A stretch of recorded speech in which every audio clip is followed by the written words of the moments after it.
Hi, this is Margo. This is Monday, January 8th, 2018. And today I have a very special guest on the line with me, and we're going to be talking about toxins in the environment and how they affect our health. And this lady, Marie LeBlanc, has been having problems with toxins in her environment for a very long time. She's been diagnosed with multiple chemical sensitivity, and this is a condition that is not very well known by most people, but it affects everyone whether or not you realize it. But it has to do with toxins in the environment. And so we're going to be talking about multiple chemical sensitivity, or MCS as it's known, and how it developed with her and how her life has changed from it. And also we're going to be talking about fragrances and how a fragrance-free environment is so much better for people and why, and more activism and more things on health and alternative health and green living and clean living and things like that. So I'm going to read a little intro.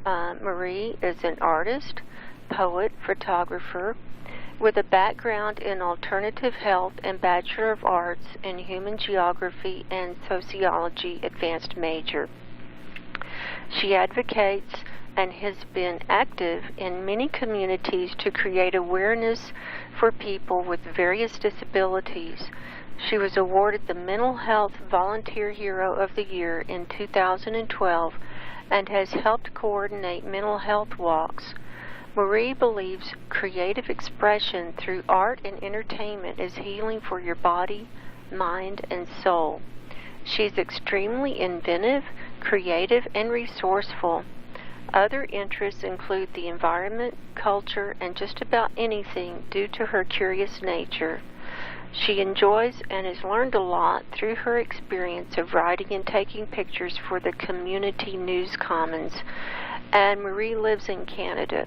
So welcome, Marie. Thank you for coming today. Thank you very much. I'm so excited to have you and for us to be talking about MCS. The toxins are everywhere in our environment, and it's just getting worse. Is that your experience? Yes, it has been my experience. I am finding there's so many people with multiple chemical sensitivity that have not even been yet diagnosed, but yet they're suffering from the symptoms from the toxins in the environment. Mm-hmm. And kind of what was your process of going through this? Like how I started? Mm-hmm. When did you first realize that something was going on? Actually, when I was 16, 17, 18, I kind of started noticing things with some allergies, like pets, flowers. Then when I went to university, I noticed farther on the line that I was becoming more sensitive. I lived in a place where there was mold, and then I landed a job that I thought would be my lifetime job. And in that job, the building, it flooded in the basement, and I was working in the warehouse at one point, and there were forklifts, and there was carbon monoxide. So there were a whole bunch of factors that just led to me having to quit a job I was going to be in for the rest of my life, which I thought I would be in the rest of my life. Yeah, and mold is a big one. That I know I was affected a lot by mold, and it's a big one. And I've read that only a small percentage of the population is even sensitive to mold and these other chemical things. It's like 5% or something. Well, for multiple chemical sensitivity, according to the Medical Perspectives on Environmental Sensitivities by Margo, 3% of the Canadians have been diagnosed, and housing is the major struggle. And I think that it's a lot higher than 3%. There's a lot of people that aren't diagnosed that are suffering. And mold is also a huge contributor to people with multiple chemical sensitivity, along with carbon monoxide poisoning, and it's a challenge to get diagnosed because of the lack of doctors, and they haven't received the proper training, so it is hard for them to diagnose. Right. I had an experience about a year ago. I went to the doctor after managing my own health for about 11 years naturally, and then I went to the doctor too because my workplace, I was suffering from allergies from this new job that I had taken, and they wanted me to go to the doctor and prove that there was something really wrong with me and I wasn't just making it up and trying to take a bunch of sick leave. And I was diagnosed with multiple allergies, but the testing like put me over the edge because, you know, they scratched my skin and put that whatever it was I was allergic to in my system, you know, to see that I was reacting to it. And I reacted to all kinds of things like cockroach and rats and dogs and cats and birds and feathers and cows and horses. I mean, everything.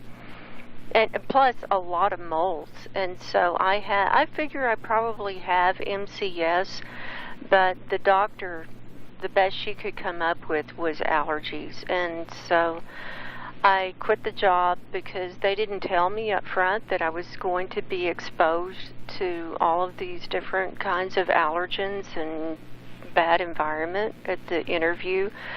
And so by doing that, I was able to go back on unemployment, and I was granted my unemployment back. But if I had not done that, then I would have lost my unemployment. So I had to jump through some hoops, but, you know, that's the way that this world is. Oh my goodness, it's quite the challenge when you have to prove you're sick. I know.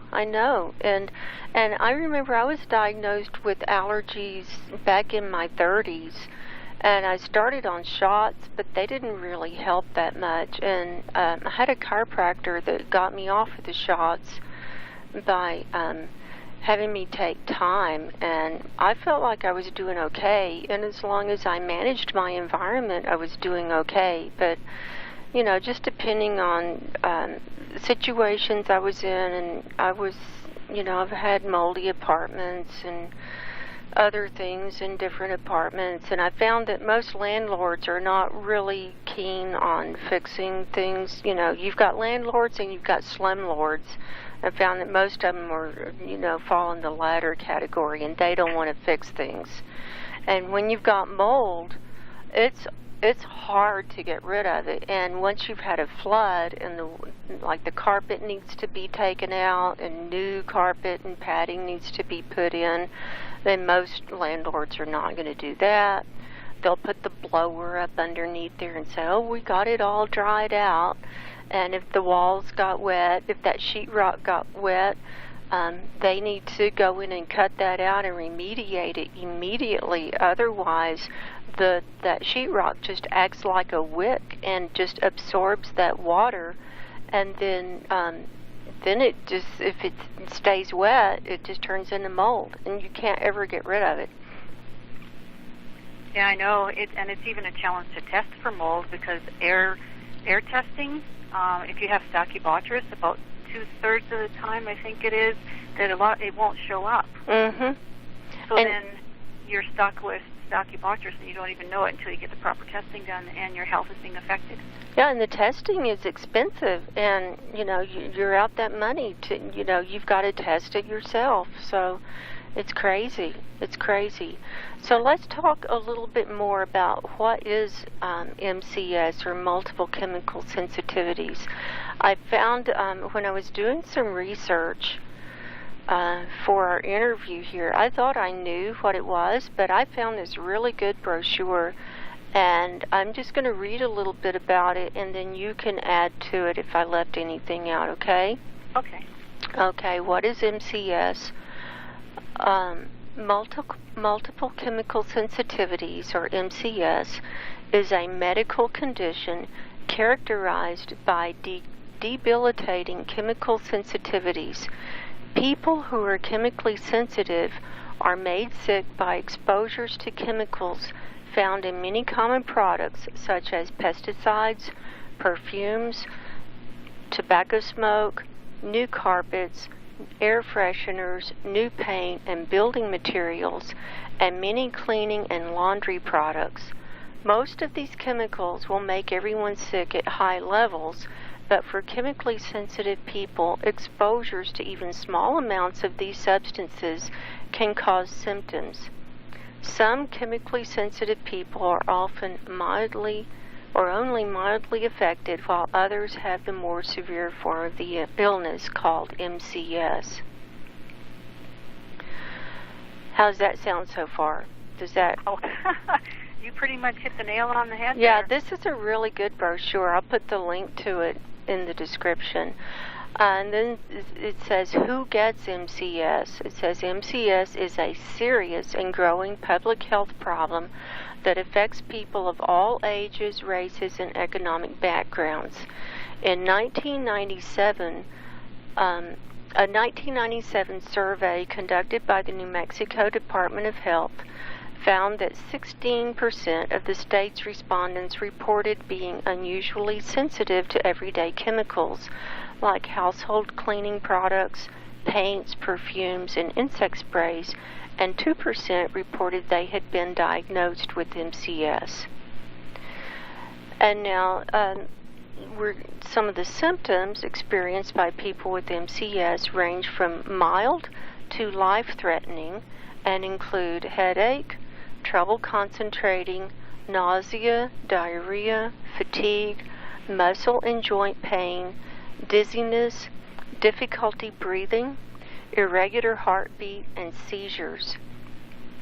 MCS symptoms in children include red cheeks and ears, dark circles under the eyes, hyperactivity, and behavior or learning problems. After an exposure, symptoms may occur immediately or be delayed for up to a few days. Reactions may last from a few seconds to weeks or months. People with MCS often react to a variety of foods, drugs, molds, and pollen, as well as chemicals.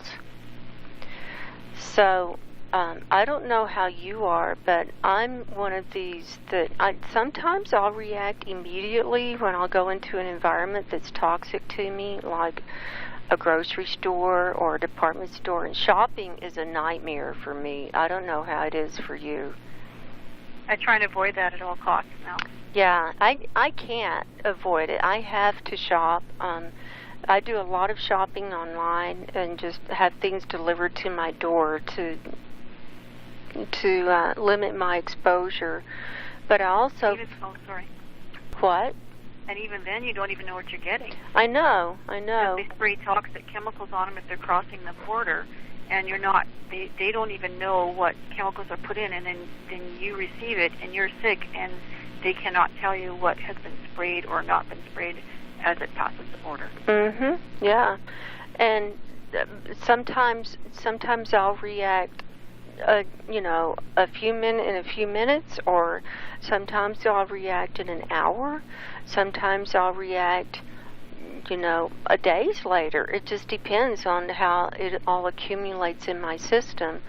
And from what I've read, the general public is so ignorant of all of this that they really think you're making it up, or you're having some kind of mental condition or anxiety or something. And you can have anxiety along with this, because if you can't breathe, or you've had palpitations or whatever, you've got anxiety, but it's not from a mental thing, it's a physical thing causing it.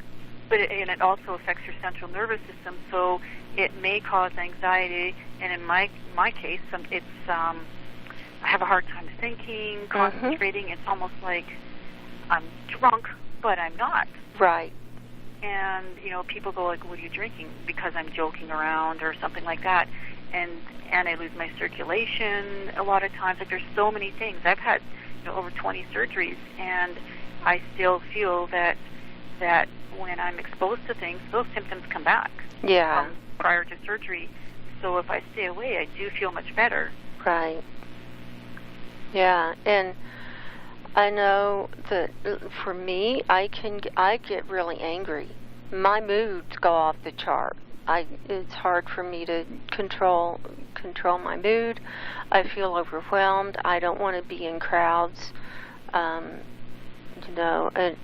I'll tell you, Safeway. I can't go into Safeway, and I can go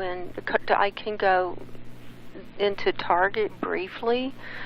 I found grocery stores that I can go into, but I can't spend more than 20 minutes. I have to go right in and right out. And I can't, Walmart is a nightmare.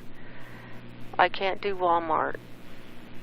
And, some, like Lowe's, that's a building, construction, building and stuff.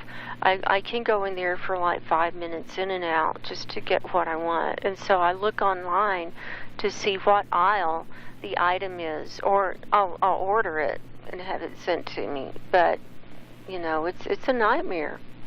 I know, same with me. I end up going into the store, and the chemicals or the cleaning solutions hit me, and then I know I got to get out, but because I'm in it, I end up spending a long time knowing I should get out, but I'm feeling lost. I kind of get lost. I start asking questions, and then I ask so many more questions, even the same questions, and they're like, well, I already told you the answer. Mm-hmm. But because I'm reacting, I am not comprehending. Even if I'm repeating it and it sounds like I am, I'm really not comprehending 100% what they're saying. Right, and then it's hard for you to make a decision about what you're going to get, and so it's good to have a list. And even if you have a list, you can get lost, on the list too. So I get lost on the list, and then I come out with all the stuff or nothing. Mm-hmm. And the first question I ask is, what's your return policy? Because right. sometimes you go in there and you're so being exposed, which makes it so hard to make a decision that you need to get out of there. Right. And so you might not make a good decision. So, yeah, it's a really hard condition to live with. And let's see, what causes MCS? It says, back to this brochure, many people have developed MCS after being exposed to chemicals in a newly built home, recently remodeled office, or following a pesticide or solvent exposure. Others slowly become ill over a period of years. And I'm thinking we're just being bombarded all the time with toxins. And there are new toxins coming into everything every single day. They're looking for new things to put in everything. And it's all toxic. So we're just bombarded every second, it seems like. No matter how much we try and eat and be in a clean environment, eat clean food, it's a challenge. It's hard. And then it says, how is MCS diagnosed? Physicians diagnose MCS by taking a history, performing a physical exam, and determining whether a person's symptoms come and go in response to chemical exposures. Yes, they take a history of where you live. It's a big thing, where you live, where you work, everything. How many surgeries, how many medicines, that's all the toxins bombarding your system. And they take a whole history, which, goes back to basically when you were born to now, which actually gives them an idea. Oh, and speaking of being born, I've read and heard that, like, whatever toxins you were exposed to in the womb, that can be in your system too. And even the grandmother, so it goes back through the generations. It's passed down. It is passed down. Yeah, it's crazy. Okay. Going on, it says the physical exam may be normal or reveal the presence of rashes, yellowish skin color, ankle swelling, wheezing, irregular heartbeat, trouble speaking and communicating, swollen lymph nodes, poor coordination, or tremors. Lab tests that are frequently abnormal in people with MCS include SPECT brain scans, immune studies, quantitative electroencephalograms, porphyria tests, and neuropsychological evaluations. These abnormalities indicate there is damage to a person's central nervous system, enzyme functioning, and or immune system. So it affects the whole body, is what they're saying. Mm-hmm. That there are special brain scans that will show what part of the brain is being affected, especially when you have an exposure. Mm-hmm. And it can tell you, if it's from a traumatic brain injury or what's happening during multiple chemical sensitivity exposure. I think psychiatrists should be using this. Oh, yeah. Something like that, because you go in there, they have no idea. Right. This is actually definitive. There, it shows you right there what's happening. Right. I agree, because too many people can be misdiagnosed, and then they say you've got anxiety or you're depressed or, all these other things that can be emotional that go along, or suicidal. I mean, these are all things that go along with it. And so they pump you up with drugs, and when in reality, your environment needs to be treated. And so, and then you've got the drugs in your system, and then, you're reacting to those, and that's awful. The first step is your environment. Yeah. When I saw an environmental doctor, the first part of the prescription is actually, a place to live that is, good for my health. Because Mm-hmm. everybody with MCS is different. Mm-hmm. One person might be able to tolerate this, one might not. But if you have that safe environment to be in, then you have more of a chance to have a better quality of life and be more productive in society. Right. If you don't have that, what do you do? Right. Then you're going to be re-exposed all the time, and every time you're exposed, it gets worse, is what I found. Yeah, but if you have that safe environment, at least you have more of a hope and a chance. Right. And there are a lot of people, especially with mold exposure, there has been a link that's been found between that and suicide. Mm-hmm. It's affecting the brain. It's almost like it's swelling it up. Mm-hmm. Yeah, and you could even have mold growing in your body, is what I found, growing in the brain. There's mycoplasma that is so prevalent in a lot of people. It shows up as, chronic yeast infections and, stuff like that. So that's mold. Yeah, so. and mold is one of the factors they talk about that may or may not cause multiple chemical sensitivity. There is something called chronic inflammatory response syndrome as well, where Lyme, mold exposure, multiple chemical sensitivity all falls into that. And then there's Wi-Fi and amalgams, and you add all that together, and you have one big toxic soup. Right. You've got all those heavy metals, and I've done research on that, and those can be exasperating the mold symptoms. And like you said, Wi-Fi, there was a German doctor, he's a natural doctor, Dr. Klinghardt, and his whole practice is based on Wi-Fi and linking Wi-Fi with mold and toxins, and how to get your environment Wi-Fi free. And it's like, that's really hard to do unless you sleep in a Faraday cage. Mm-hmm. But it's hard. And heavy metals, and getting rid of those, and so it's a whole lifestyle change, isn't it? Yes, it is. It's hard, and it's hard to change everything. So back to how is it treated? I'm still on my brochure here. It says people with MCS report that the most helpful treatment is to avoid exposures to chemicals, foods, and drugs that trigger symptoms. Well, that's easier said than done. A good place to start is to create a safe room in one's home that is as free of triggering substances as possible. There are a variety of other treatments available, such as nutritional supplementation and detoxification and desensitization therapies. Treatment options should be discussed with a physician who's knowledgeable about MCS to decide which may be appropriate for you.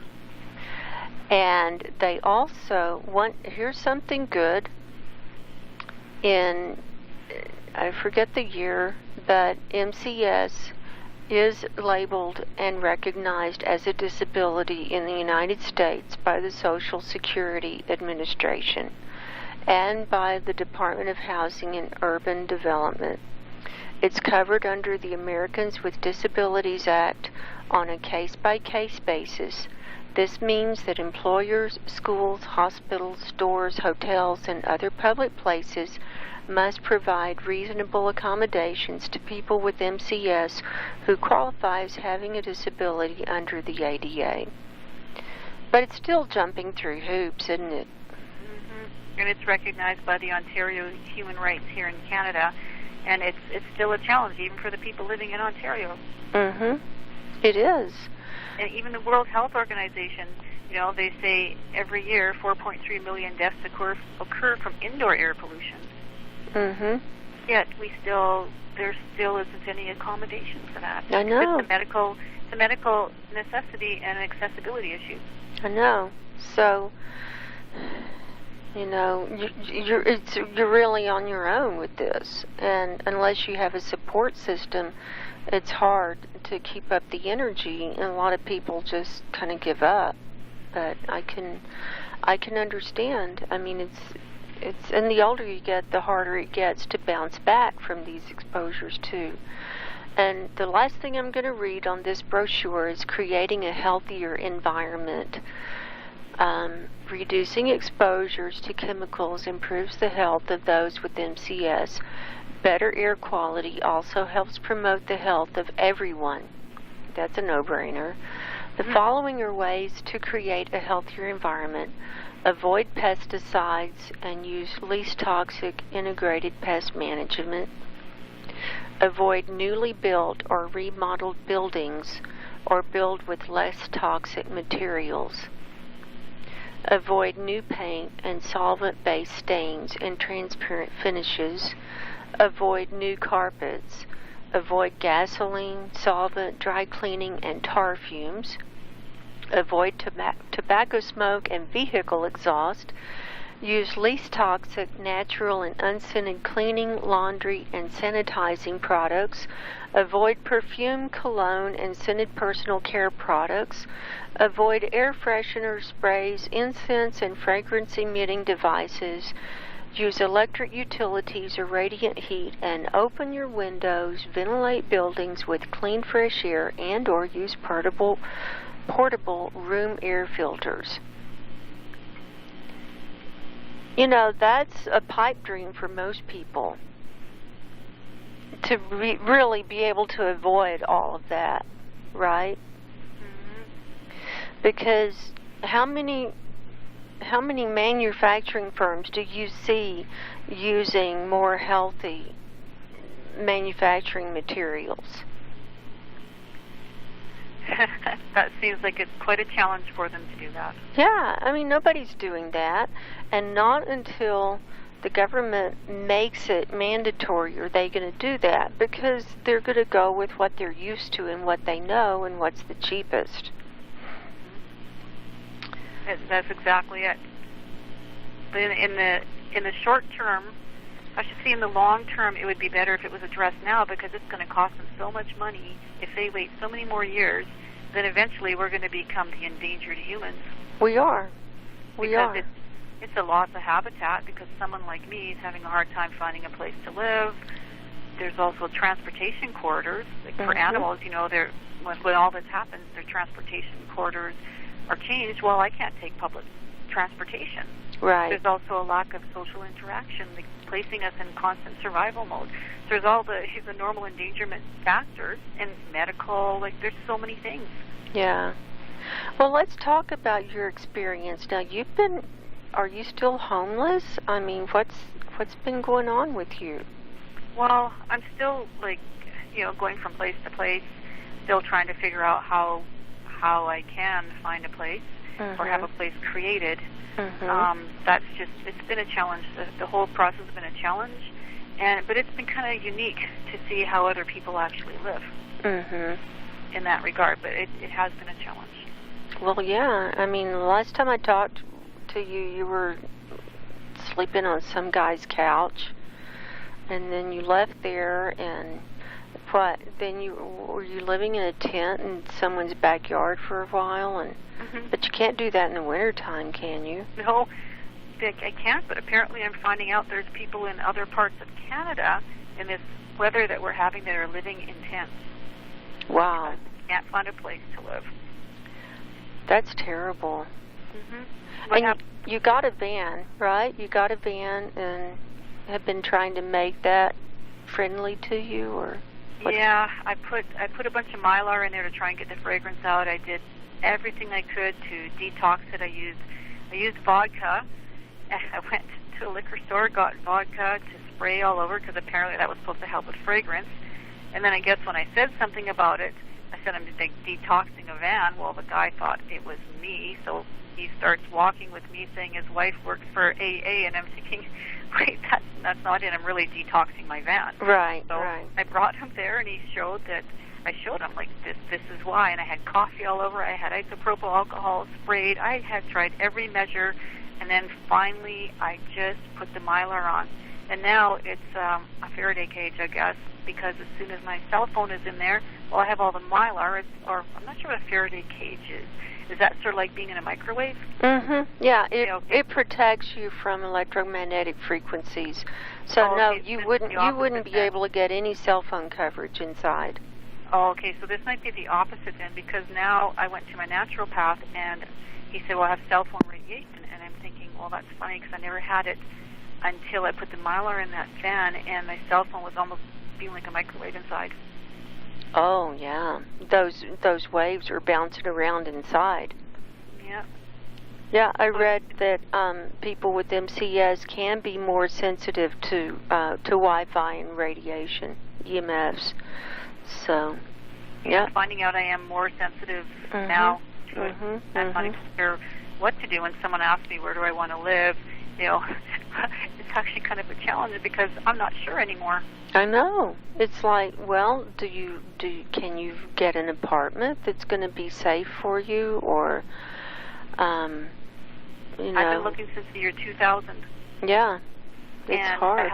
Moving, and everybody, you know, people get upset with me, like, why am I moving again? Why am I moving again? Just stay where I'm at. That's just part of the whole thing now. Until I have a place that's good for me, in hopes that there's a way to create a community for people like us, you know? I know. It's almost like you'd have to build your own place from the ground up. Basically. I saw an item on the news last night about this company that's building homes out of containers, out of, you know, shipping containers. And they looked pretty neat. And I thought of you because, you know, I don't know how toxic those containers are. You know, there's probably wood on the bottom and metal sides. But then you could insulate it yourself, and, you know, you could have, like, healthy building materials put inside there. Yeah, that would be kind of cool. Yeah. In places here that they actually build things that look like shipping containers. That way you know from scratch where it all came from. Because the shipping containers, you don't know what's been in it. That's true. They sandblasted because that 100% help unless they know what's in it. Right. That is a good idea. Small community of shipping containers, why not? Well, yeah, and they said they were really would withstand like high winds, and were really sturdy because they're solid metal, and but mold might be a problem with it. Yeah, maybe. There should be a way to work around that. You would think. You would think. There are what are those engineers called? It slipped my mind. I'll have to think on that one. There's a certain type of engineer that can actually, that specifies to helping, biological engineer, that's it. That helps you with creating a place that's good for you. They look at all aspects. Like the environmentally wise. Yeah. In one of your articles that you wrote, it said that, I'm going to read a quote here. as to what's helped you. It says, through this journey, I found out I could tolerate some things more than others, depending on the environment around me and what foods I ate. Organic food, fresh air, positive environment, and neuroplasticity was a major contributor to feeling better as long as I was outside in fresh air. So I didn't know what neuroplasticity was, and so I did a little research on that yesterday to see, and it was very interesting. Can you explain to me what it is and how you do it? It's sort of like retraining your brain, but it's not necessarily, that doesn't work 100%. It helps a bit, but you still need the food, the environment, and also work on being positive at the same time. But some people, apparently it has helped, but they have had to have, that environment, that safe place to live. And then that's one of the factors that falls into it. So it's sort of, I think you're probably doing it too, sort of, retraining your brain to think differently about things. Apparently I've been doing it for years. I mean, I got off my pain meds. It took me a long time, but it was just a matter of just doing it and changing part of my lifestyle. And it's been a challenge, but just even the photography, it puts me in a different realm. It's like space or time even exists, and that's kind of how for me, that's how I do it. Yeah, finding a creative outlet really does help. It takes your focus off of what you can't do, and then you can focus on what you can do. And that's what I found. When I started having a lot of problems, with the allergies from the mold and everything, I realized I just couldn't do what I used to do, and my energy was not as much, and so I had to reframe my life and figure out, I have to focus on what I can do, and if I can't work out at the gym, I'm going to bounce on my little mini trampoline every day and do my own workout here. And so I work out here, 30 minutes a day. At least I'm doing something rather than just laying around. So yeah, it's kind of cool. You can find out what you can do and work out different ways around it. Absolutely. And this is a chronic condition, and a lot of people have chronic conditions, like we were talking, Lyme disease, fibromyalgia. What are some of the others? Oh, but chronic fatigue syndrome, fibromyalgia, they're all included. And actually the list to do with environmental illnesses. I know, and I think they all play in together. I think they're all interconnected, and I think toxins are at the root of all of them. Oh, yeah, I think it's at the root of those ones. Yeah. So, talk to me about what you've got coming. You've got a show coming up, right? Oh, I'm going to be in an art show called Exposed, and I'll be having some of my photography in there. And I have been doing some projections, which is a series of quotes of people with multiple chemical sensitivity, and it's called "Who Says We Need Fresh Air?"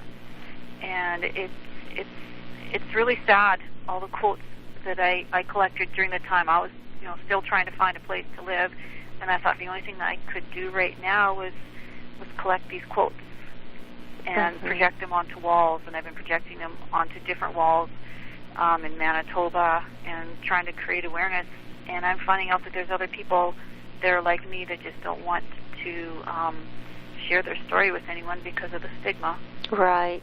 So they come out and they sort of, seek me out, if that's the right word, and then, start talking to me on the side or later on because they don't want anybody to know. Right, because, they say, oh, well, people think I'm crazy if I say this or that. And I found some websites that were not, they didn't speak well about MCS. It was like, well, it's because you already think that there's something wrong with you, and so, you've already conditioned yourself to react this certain way. And it's like, no, There's also Dr. John Malott, who has a really good like a website. He's an Ontario doctor. There's also Dr. Stephen Genuis, Genuis, and even the Environmental Health Center in Nova Scotia. Like, they're all places in Canada that you can look up information and you'll see that it's not in your head. And Dr. John Malott wrote a book called 12,000 Canaries Cannot Be Wrong, which is what we are. That's referring to the canary in the coal mine. Yeah, absolutely, and that's what we are. We are the few. And, you know, even though other people think they're not being affected, you know, they may not be experiencing symptoms of, you know, problems with these chemicals, but it's affecting them. Trust me, it's affecting them, and it accumulates in your system. So it's just that some people, I also read that some people are have a gene that makes them more susceptible to this stuff. Yeah, I have a gene, but I have a mold gene, and I'm multi-susceptible. Yeah, I probably and have I that. got tested for that when I found out about it. So, you know, once you find out that you've got proof, and you know you're not making it up, and it's not just emotional or psychological. You know, it really is physical. Yeah.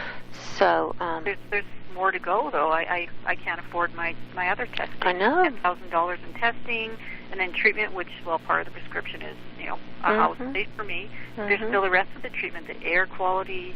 Like, there's so much. Like, this is the most expensive illness you're going to have. Yeah, it is. You lose your friends, you lose your job.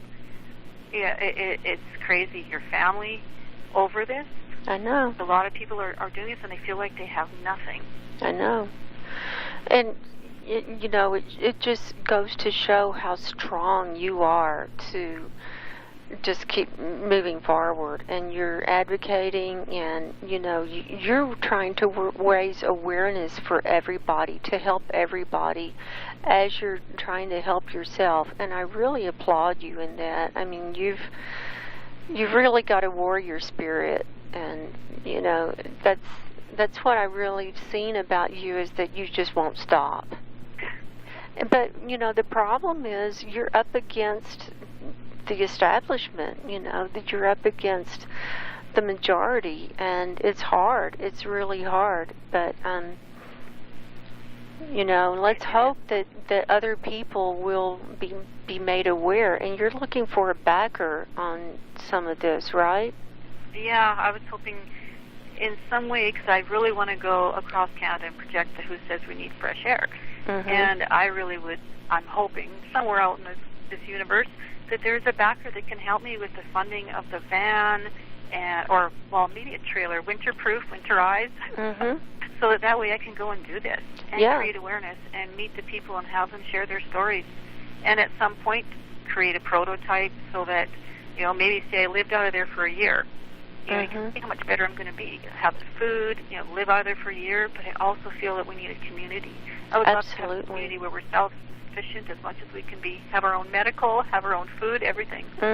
That would be great. That would be great. And, you know, you've got the vision, and, you know, I really hope that can happen for you. I'm hoping to. Let's switch gears a little bit now.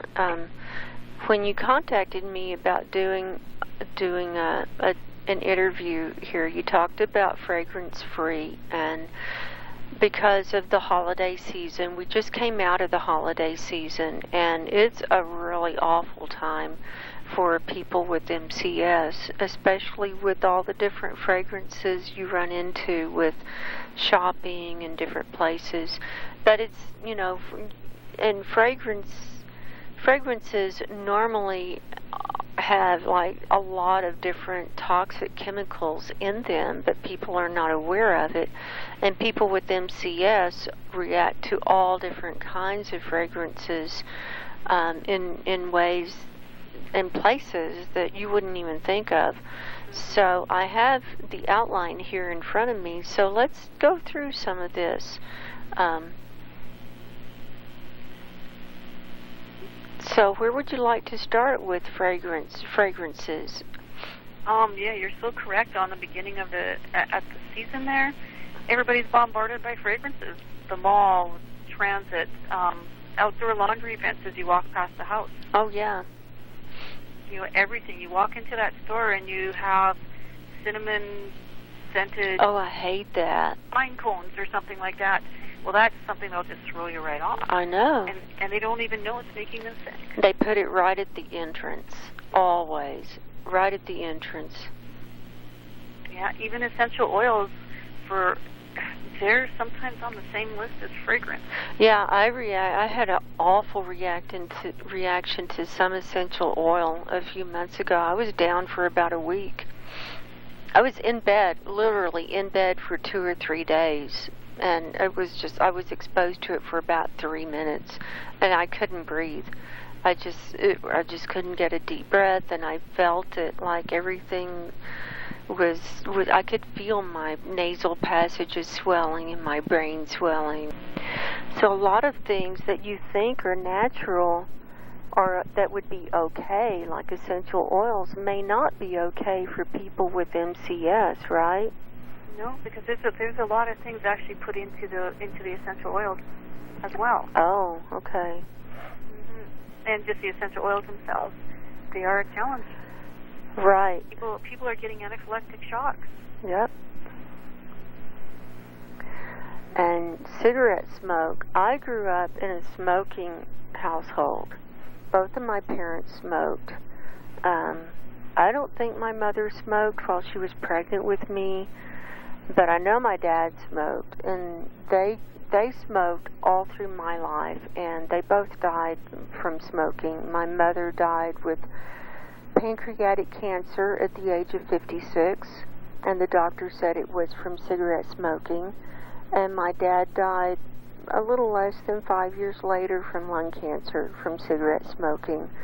And I never smoked, but, you know, I was in that environment, and I was sick all the time. In the wintertime, I was sick because we kept the windows closed in the wintertime, and I would have strep throat and earaches, and would be on antibiotics all winter long. And then as soon as spring would come, we'd open the windows and I'd get well. And that was my life until I finally moved out, you know, in my 20s. And but secondhand smoke, that puts me over the edge. Secondhand smoke is really hard on your system. It's just as bad as fragrance. Fragrance, from what I've been reading and how I feel, is the new secondhand smoke. Mm-hmm. And affecting people just the same way as cigarette smoke is. Mm-hmm. Yeah, it's awful. And this apartment that I live in, it's one story. I moved in a couple of years ago, and it's not moldy. I was in the moldy apartment for 4 years, and then I moved into this apartment, but my next door neighbor on one side, I have a neighbor on either side, and my next door neighbor on one side is a chain smoker, and the cigarette smoke comes through the electric sockets. I'm not kidding. So I have put duct tape on those electric sockets, on that whole wall. I can't use any of the electric sockets on one wall of my apartment. I've duct taped it off and put plastic on it and everything. And I have all these air cleaners, and I have a HEPA filter air cleaner, and then I've got some ozone air cleaners. But it still comes through. It still comes through, I'm thinking through the ceiling, or through the ceiling fan or somewhere. It's not as bad, but, you know, when he's there and smoking, I can smell it. And in the summertime, I open my windows and have the fans going. But in the wintertime, it's awful. It's not as bad as it was, but, you know, what are you going to do? I know, it's really hard. There's nothing much you can do. And if you're like me, you just keep moving. Yeah, well... And like a nomad, I should have been born in a desert. I know, I can't keep moving. I don't have the energy or the money. So I tolerate it, and I have a low grade reaction to everything all the time, I think. So, I've got 5 smart meters on my back wall, too. Oh, Yeah. Oh, yeah. Really? Yeah. Well, that doesn't help. Yeah. At all. Yeah. So there you go. So let's talk some more about fragrances. Let's see. Moving on down. Well, there's the definition of fragrance. What? Or maybe lack of definition of fragrance, of how to be, define fragrance-free or less toxic products. Like, it's like in Canada here, like in relation to Canada, like there's no legal definition. According to the Office of the General Auditor of Canada, the Commissioner of the Environment and Sustainable Development in 2016, Spring Reports of the Commissioner of the Environment and Sustainable Development, Report 3, Chemicals in Consumer Products and Cosmetics. That's a long phrase for that. They said the chemical components of cosmetic ingredients characterized as parfum, aroma, fragrance, or flavor, which might contain chemicals of concern, are not required to be disclosed of the Health Canada or consumers. In contrast to consumer products, where industry is required to report health and safety incidents to Health Canada, there is no legal requirement to report such incidents related to cosmetic products. So even just cosmetic products that you are putting on your face and your body every day, there's no legal proper definition and a way to know what you're putting on your body. Right. The same in the U.S. There's no rule that says you have to disclose what's in that cosmetic. I know. Who's it? Suzanne Summers? She has a line. She has a book that she wrote called Toxic. Mm-hmm. S-I-C-K. And she creates her own, I guess she's invented some or created some cosmetics. Mm-hmm. And from what I've read, she's had mold exposure or in relation to mold exposure. Really? So she knows what she's doing there. Mm-hmm. That'd be good. Yeah, she's very smart. From what I've been reading, she's very smart. She knows what she's writing about and what she's doing. That's good. That's good. And she's a public figure. We need more people like that. I know. She's. I wish I could actually meet her someday. She has. She's been very out there about chemicals and things like that. Mhm. Right. And so it's in your cosmetics. It's in the lotion that you can put on your skin. It's in shampoo. It's in conditioner. It's in your laundry soap, and also the dryer sheets. So, what do you recommend for using for washing your laundry? Well, everybody's different in that. There is a brand called Nature Clean, and the Unscented Company, and the Guelph Soap Company, the Soap Works. There's different places that can actually help you with the least amount of toxic products. Mm-hmm. Some people will use baking soda. Everybody's different. It depends what they can have. Everybody's so different. Right. I use BioClean. Have you heard of that one? BioClean? Oh, yeah. Is that something they also use in dishwashers? Dishwashing I don't know. But I use that for my laundry, and I don't use any dryer sheets or anything. Yeah, I don't use dryer sheets either. I use vinegar. Mhm. In washing. Mhm. Do you use it just in the wash or in the rinse? In the wash. In the wash? Well, in the rinse, I guess, part of the wash, yeah. Yeah. And is it apple cider vinegar or the white vinegar? Well, I've been using white vinegar, but I'm not sure if... do you use it at all? I'm not sure. I use the white vinegar for cleaning. I use it half and half with water, and I use it for cleaning with baking soda. I spray it. I put it in a spray bottle, just the vinegar and water, and then I have my baking soda in a shaker thing, And I'll wet down my surface and sprinkle the baking soda and then scrub. That's how I do. I use that for all my cleaning. Oh yeah. Mhm. I use a lot of vinegar. Yeah. Yeah, white vinegar. It's cheap too. Yeah, I know. I make my own soap. I don't know if you're aware of that. I've been making. No, I didn't know that. How do you do that? I learned how about 12 years ago, and I decided I wanted to make my own soap, and I use olive oil, mainly olive oil, and sometimes I'll do olive oil and coconut oil. And I've experimented, but I don't put any scents in it. But I found that, using my own soap on my skin is like the best I can do. Mhm. Yeah. Well, you have to give me your recipe, and I'll have to try it out. Okay. I'll send you a website, and you can figure out. There's like the different amounts of olive oil along with your coconut oil or whatever other oil you want to put in there. There are formulas along with the amount of lye and the water. I mean, it's a special formula you have to use, but it'll calculate it all for you. But it's not that hard to do once you learn how to do it, and you put on your rubber gloves and long sleeves and make sure the windows are open, and because the lye is toxic to smell that. And I usually react for a day or so after I make it, but what are you going to do?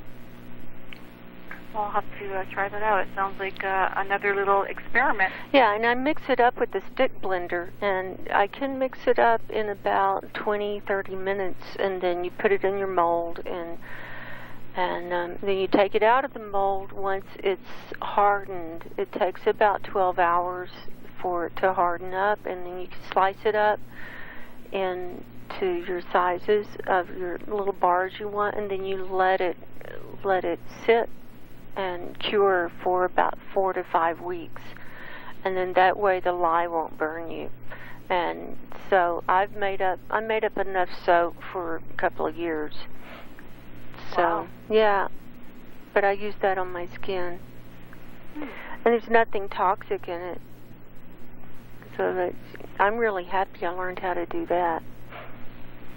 Boy, I want to try that now. Oh yeah, it's easy to do. So, what do you want to talk about next on fragrance-free? What I forgot to mention was there's also the Greenworks, which has like dish soap and laundry soap and things like that too. Okay. There's also a product called Clean Green, KLEENGREEN. Have you heard of that? I don't know. It's made from enzymes, and it's supposed to be completely non-toxic, and it's supposed to, you can use it for cleaning, you can use it in your laundry. It's supposed to be kill fleas and bed bugs and mites and all kinds of stuff. You can use it to spray on your carpet to get rid of pet odors.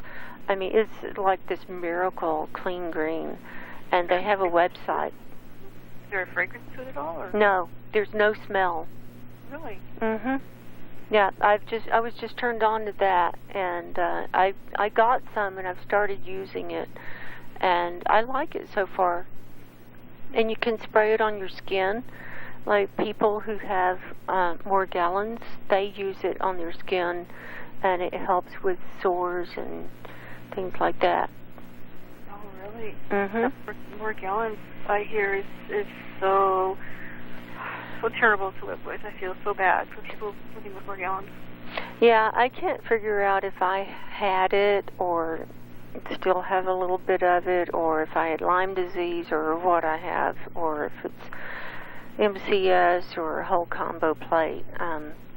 I thought for a long time I had more gallons, but I never had the fibers coming out of my skin, but I had other symptoms. But there are a lot of crossover symptoms, and with all this stuff. So what I found was just overall, if you can clean up your diet, go on organic, non-GMO, and gluten-free diet.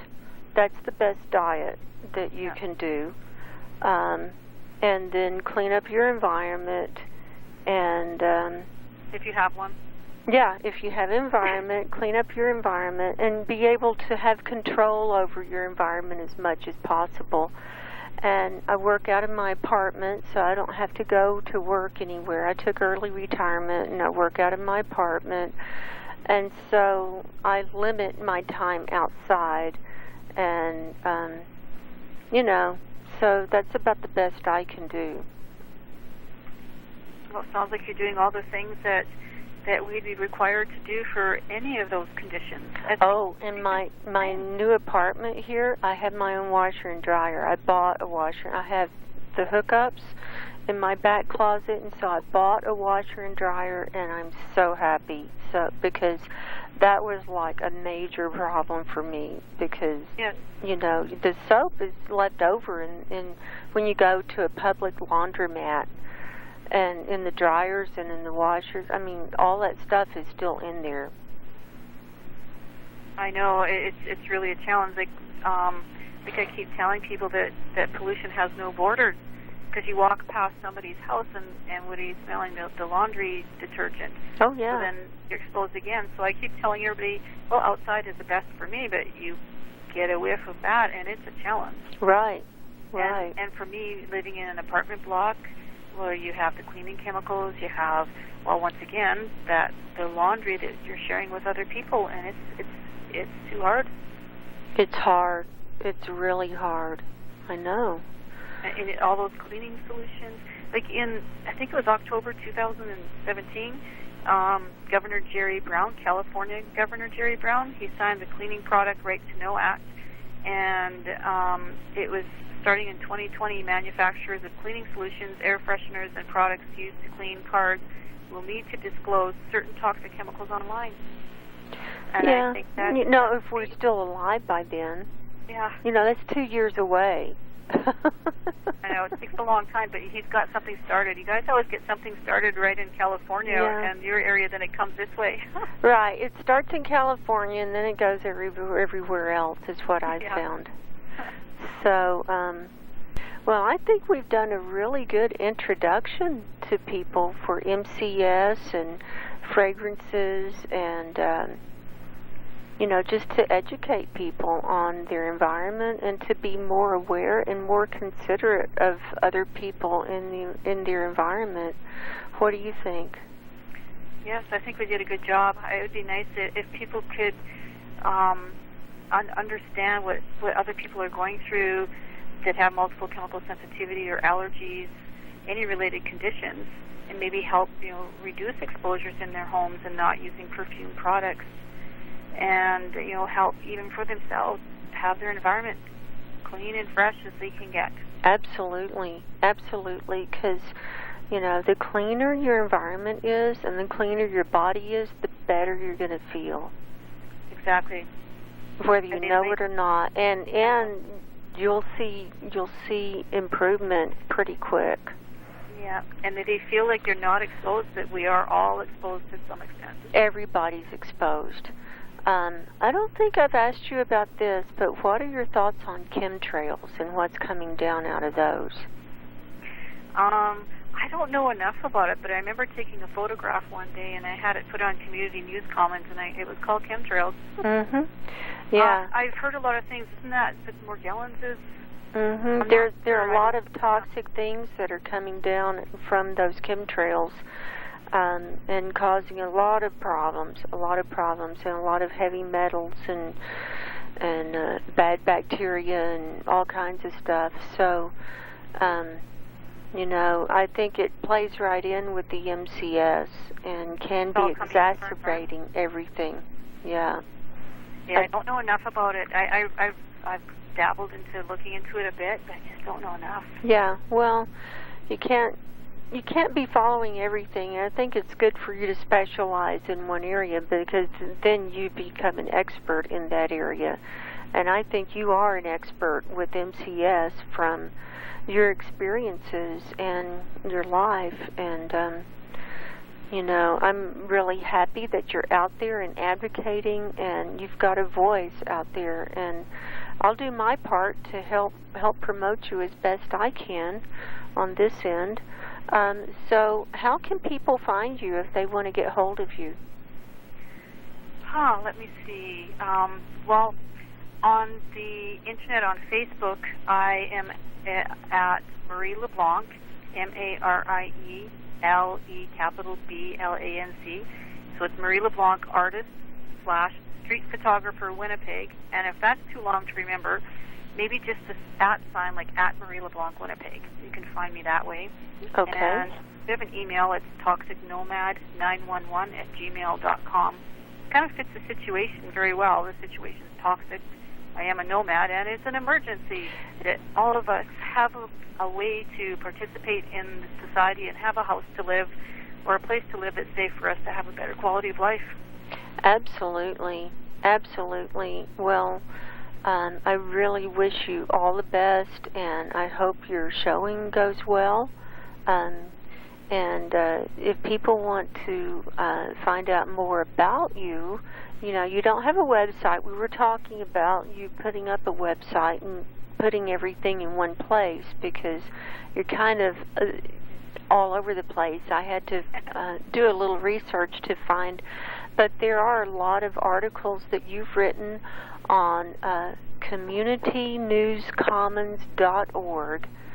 And so they can go to that. I'll put a link in the description. And you were writing and doing photographs and doing articles for this group for, I don't know, a couple of years, right? You were doing that? Yeah, for I think maybe 3 or 4 years. I can't even remember. Okay.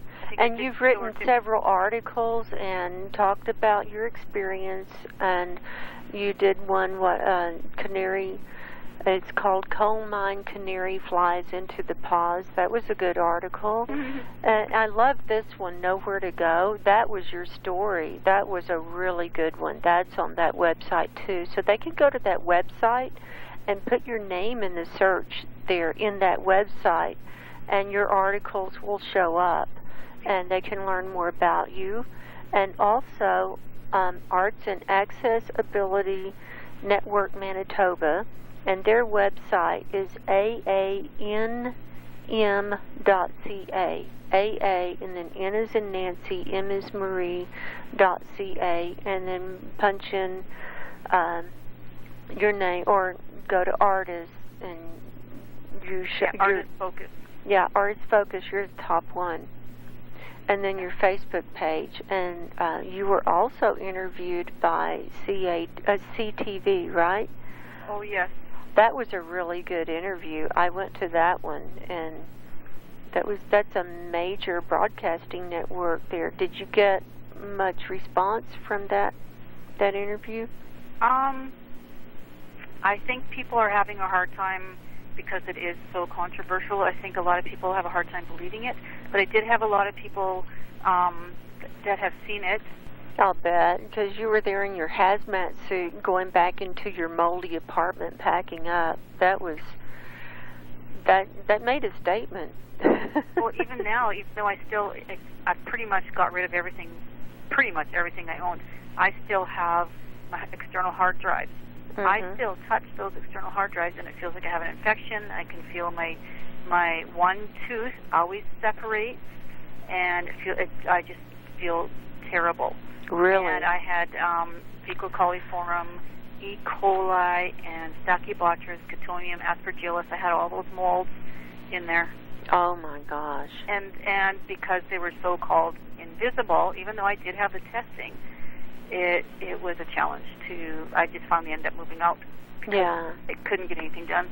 Yeah. Well, maybe you could just transfer all that information over to a new hard drive or to a little flash drive, and then you could That's get what I'm trying to do, but I have terabytes and terabytes of it. Oh. And the problem is organizing I'm not a good organizer on the computer for some reason. I can research up the yin-yang, but organizing is a whole other thing when it comes to the computer stuff. Oh, okay. So, yeah, you're more right brain instead of left brain, so I get it. You're the technical one, right? And I'm not. Yeah. Well, and your photography is really good. It's very interesting. You have a lot of different aspects and angles, and you do layers in your photographs, right?